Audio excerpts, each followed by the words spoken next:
Hi friends, అందరికీ నమస్కారం. ఎలా ఉన్నారు? చూడండి, మా ఏరియాలో ఈరోజు గణపతి పండుగ 3వ రోజు. అంటే గణపతి నిమజ్జనం. చాలా సాడ్గా అనిపిస్తుంది. గణపతి బొప్పాకు ప్రతిరోజు ఒక కొత్త ప్రసాదం పెట్టడం అంటే చాలా ఇష్టం నాకు.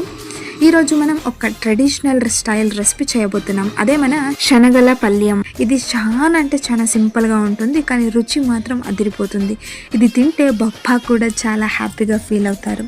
చూసారు కదా, ఈ శనగల పల్యానికి కావాల్సింది నానబెట్టిన శనగలు. అండ్ ఈ రెసిపీ చూసి ట్రై చేసి చెప్పండి ఎలా వచ్చిందో.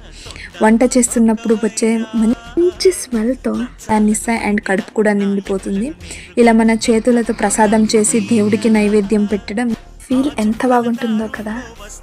మీ ఇళ్లలో గణపతికి ఏ ప్రసాదం పెట్టారో కమెంట్స్లో చెప్పండి. దీన్ని ఇప్పుడు బొప్పాకు నైవేద్యంగా పెడుతున్నాను.